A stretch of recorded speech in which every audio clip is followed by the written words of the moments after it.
And Well, Mr. Dodd, if I may interrupt here for a second, at what point in your career did you become connected with the Reese Committee? 1953. 1953. Yeah. And what was that capacity, sir? That was the capacity of what they call Director of Research for the Reese Committee. Can you tell us what the Reese Committee was attempting to do?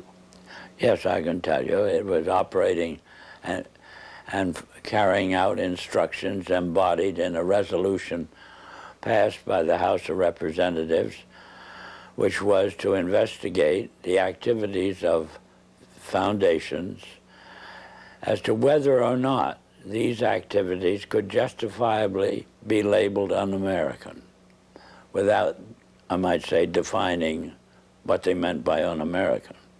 But that was the resolution, and the committee had then the task of selecting a council, and the council in turn had the task of selecting a staff, and he had to have somebody who would direct the work of that staff, and that was what they meant by the Director of Research.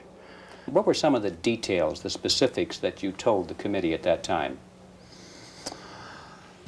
Well, Mr. Griffin, in that report, I specifically, number one, defined what was, to us, what was meant by the phrase un-American. And we defined that in our way as being a determination to effect changes in the country by unconstitutional means. We have plenty of constitutional procedures, assuming that we wish to effect a change in the form of government or that sort of thing.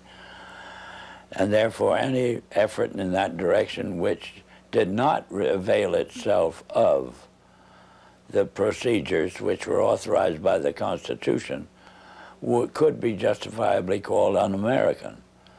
That was the start of educating them up to that particular point.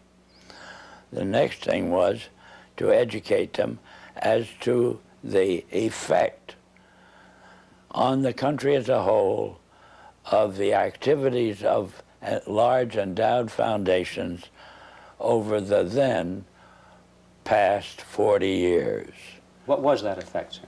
That effect was to orient our educational system away from support of the principles embodied in the Declaration of Independence and implemented in the Constitution, and educated them over to the idea that the task now was, as a result of the orientation of education, to away from these briefly stated principles and self-evident truths. And that's what had been the effect of the wealth which constituted the endowments of those foundations that had been in existence over the largest portion of the span of 50 years, and holding them responsible for this change. And what we were able to bring forward was that what we had uncovered was the determination of these large endowed foundations through their trustees to actually get control over the content of American education. Mr. Dodd, you have spoken before about some interesting things that were discovered by Catherine Casey at the Carnegie Endowment. Can you tell us that story, please? Yes, I'm glad to, Mr. Griffin. This experience that you have just referred to came about in response to a letter which I had written to the Carnegie Endowment for International Peace, asking certain questions and gathering certain information. And On the arrival of that letter, Dr. Johnson, who was then president of the Carnegie Endowment, telephoned me and said, did I ever come up to New York? And I said, yes, I did, more or less each weekend. And he said, well, when you're next here, will you drop in and see us? Which I did. And again, on arrival at the office of the endowment, I found myself in the presence of Dr. Joseph Johnson, the president, who was a successor to Alger Hiss, two vice presidents, and their own counsel, a partner in the firm of Sullivan and Cromwell. And Dr. Johnson said, after, again, amenities, Mr. Dodd, we have your letter. We can answer all those questions, but it'd be a great deal of trouble. And we have a counter-suggestion.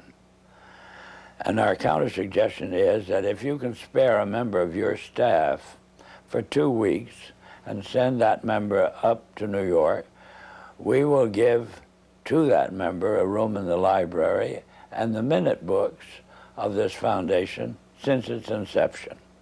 And we think that whatever you want to find out, or the Congress wants to find out, will be obvious from those minutes. Well, my first reaction was they'd lost their mind. I had a pretty good idea of what those minutes would contain, but I realized that Dr. Johnson had only been in office 2 years, and the vice presidents were relatively young men, and counsel seemed to be also a young man, and I guessed that probably they'd never read the minutes themselves. And so I said I had somebody, I would take it. I would accept their offer, and I went back to Washington, and I selected the member of my staff who was on my staff, having been a practicing attorney in Washington, but she was on my staff to see to it that I didn't break any congressional procedures or rules. In addition to which, she was unsympathetic to the purpose of the investigation. She was level-headed and a very reasonably brilliant, capable lady. And her attitude toward the investigation was, what could possibly be wrong with foundations? They do so much good. Well, in the face of that sincere conviction of Catherine's, I went out of my way not to prejudice her in any way. But I did explain to her that she couldn't possibly cover 50 years of handwritten minutes in 2 weeks. So she would have to do what we call spot reading. And I blocked out certain periods of time to concentrate on. And off she went to New York. She came back at the end of 2 weeks with the following in the way of, on dictaphone belts. We are now at the year 1908, which was the year that the Carnegie began operations. And in that year, the trustees, meeting for the first time, raised a specific question, which they discussed throughout the balance of the year in a very learned fashion. And the question is there any means known more effective than war, assuming you wish to alter the life of an entire people? And they conclude that no more effective means than war to that end is known to humanity. So then in 1909 they raised the second question and discussed it, namely, how do we involve the United States in a war? Well, I doubt at that time if there was any subject more removed from the thinking of most of the people of this country than its involvement in a war. There were intermittent shows in the Balkans, but I doubt very much if many people even knew where the Balkans was. Then finally, they answer that question as follows. we must control the State Department. And then that very naturally raises the question of how do we do that? And they answer it by saying, we must take over and control the diplomatic machinery of this country. And finally, they resolve to aim at that as an objective. Then time passes, and we are eventually in a war, which would have been World War I. And at that time, they record on their minutes a shocking report in which they dispatched to President Wilson a telegram cautioning him to see that the war does not end too quickly. And finally, of course, we are, the war is over. At that time, their interest shifts over to preventing what they call a reversion of life in the United States to what it was prior to 1914, when World War I broke out. And they arrive at that point, they come to the conclusion that to prevent a reversion, we must control education in the United States. And they realize that that's a pretty big task. So it's, to them, it is too big for them alone, so they approach the Rockefeller Foundation with the suggestion that that portion of education which could be considered domestic be handled by the Rockefeller Foundation, and that portion which is international should be handled by the endowment.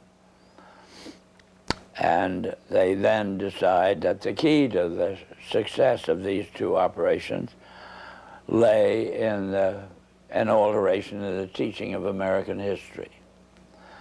So they approach 4 of the then most prominent teachers of American history in the country, people like Charles and Mary Bird,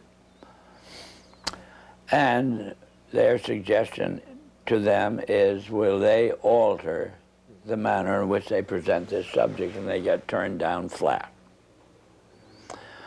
So they then decide that it is necessary for them to do, as they say, build our own stable of historians.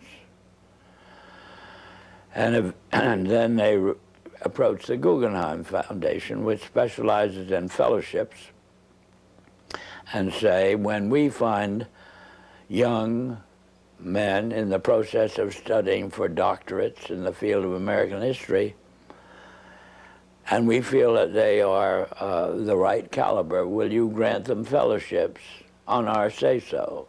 And the answer is yes. So under that condition, eventually they assemble 20. And they take this 20 potential teachers of American history to London, and there they're briefed into what is expected of them when, as and if they secure appointments in keeping with the doctorates they will have earned. And that group of 20 historians ultimately becomes the nucleus of the American Historical Association. And then toward the end of the 1920s, the endowment grants to the American Historical Association $400,000 for a study of our history in a manner which points to what can this country can it look forward to in the future. And that culminates in a 7-volume study, the last volume of which is, of course, in essence, a summary of the contents of the other 6. And the essence of the last volume is the future of this country belongs to collectivism administered with characteristic American efficiency. That's the story that ultimately grew out of, and of course was what could have been presented by the members of this congressional committee to the Congress as a whole for just exactly what it said. But they never got to that point. This is the story that emerged from the minutes of the Carnegie Fund. That's right. The Carnegie Endowment That's Fund. right. And so... It was official to that extent. I see. And Catherine Casey brought all of these back in the form of dictated notes or verbatim readings of the minutes. On dictaphone belts. Are those in existence today? I don't know. But if they are, they're somewhere in the archives under the control of the Congress, House of Representatives. How many people actually heard those, or were they typed up transcripts made of them? How many people actually heard those recordings? Oh, 3 maybe. Myself, my top assistants, and Catherine. Yeah, I might tell you this experience, as far as its impact on Catherine Casey was concerned, was she never was able to return to her law practice. If it hadn't been for Carol Reese's ability to tuck her away on a job with the Federal Trade Commission, I don't know what would have happened to Catherine. But ultimately, she lost her mind as a result of it. Terrible shock to her. It's a very rough experience to encounter proof of these kinds.